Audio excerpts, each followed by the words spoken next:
Hello friends, welcome back to my channel. তোমরা সবাই কেমন আছো? আশা করছি খুব ভালো আছো। আমি খুবই ভালো আছি। তো ভিডিওটা যদিও কালকের, তো আজকে সেটা পোস্ট করছি, তোমরা কেউ কিছু মনে করো না।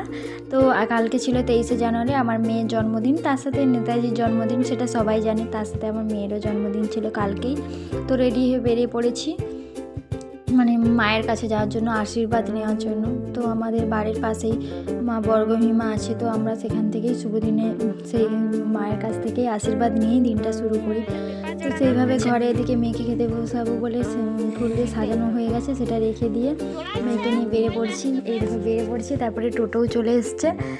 আমার মেয়ে তো টোটোতে উঠতে পারলে আর কিছুই চায় না, ও ঘুরতে যেতে পারলেই হলো, ওকে সারাদিন না খাওয়ালেও হবে, ওর ঘোরা নিয়েই কথা। তো দেখো, তোমাদের সাথে কথা বলতে বলতে আমাদের টোটো ছেড়েও দিয়েছে।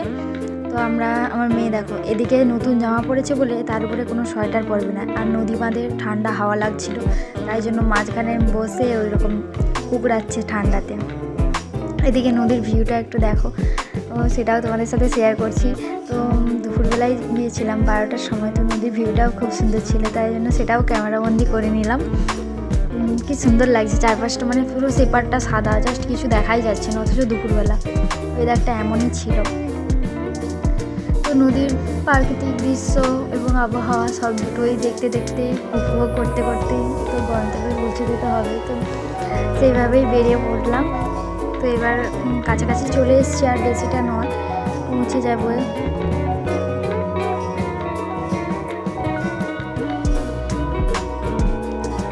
আমাদের বাড়ি থেকে খুব বেশি সময় লাগে না। আর এই তমলুকের বর্গভীমা মায়ের মন্দির তো তোমরা সবাই জানো, এটা হচ্ছে গৌরাঙ্গ কুইলার একটা রিসর্ট হচ্ছে আমাদের এখানে নদীর ধারে, খুব সুন্দর জায়গাতে। দেখো দেখতে দেখতে চলেও আসলাম মন্দিরে। কালকে প্রচণ্ড ভিড় ছিল, তো এতটাই লোকজন ভিড় ছিল যে পুজো দেওয়ার জন্যও লাইন দিতে হয়েছিল, ভোগের কুপনের জন্যও লাইন, মানে এতটাই ভিড় ছিল। কালকে যেহেতু ছুটির দিন ছিল, সরকারি ছুটি, তো সেদিন প্রচণ্ডই ভিড় ছিল। সেটাই তোমাদের সাথে শেয়ার করছি। তোমরা চাইলে ওখানে আসতে পারো, এবং মায়ের ভোগ প্রসাদ এরকম বসিয়ে খাওয়ানো হয়, মানে 110 টাকা মাথা পিছু, এরকমভাবেই কুপন কাটতে হয়। তো দেখো কালকে মায়ের ভোগ প্রসাদের জন্য কত লোক বসে আছে লাইন দিয়ে। তো মায়ের ভোগ দেখানো হয়নি, যার জন্য ভোগ দেওয়া শুরু হয়নি। আর হচ্ছে যে ভোগের কুপন কাটবার এখানেই কুপনটা কাটতে হয়।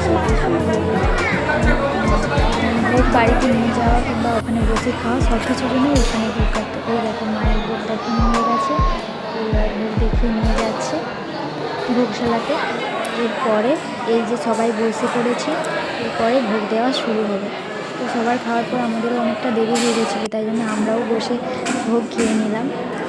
আমার মেয়ে দেখো ভাত আলু ভাজা দিয়েছে, সেটা নিয়েই ভঙ্গি করে করে আলু ভাজা খাচ্ছে। তো তখনও পর্যন্ত অনেক লোকই ছিল, অনেকটা জায়গা এখানে, যেহেতু অনেক লোক বসে খাওয়ানো যায়। তাকে এদিকে মাছ, শুক্তো আর বৈতাল দিয়ে ঘন্ট এইসবই হয়েছিল। তো ভোগ খেয়ে বাড়ি চলে আসলাম। এদিকে আমার মেয়েকে বসিয়েছি রেডি করে, সব কিছু সাজিয়ে, অনেকটাই দেরি হয়ে গেছে। তো ওকে খাওয়ানোর জন্য বসেছি, ওকে একটু হাসতে বলছি, ও একেবারে হাঁ কেড়ে হাসছে। এদিকে দেখো ভাত, ডাল, দই ও চকলেট, ও চিংড়া মাছ পছন্দ করে, তাই জন্য চিংড়া মাছ দিয়েছি, চাটনি, পায়েস, মিষ্টি, আর এদিকে চিপস, চকলেট, আর ওর আমুল কুল, যেগুলো ও পছন্দ করে সেগুলোই দিয়েছি ওর থালাতে। তো তোমাদের কেমন লাগলো ভিডিওটা? প্লিজ লাইক, কমেন্ট, শেয়ার করে দিও, আর ভালো লাগলে চ্যানেলটা প্লিজ সাবস্ক্রাইব।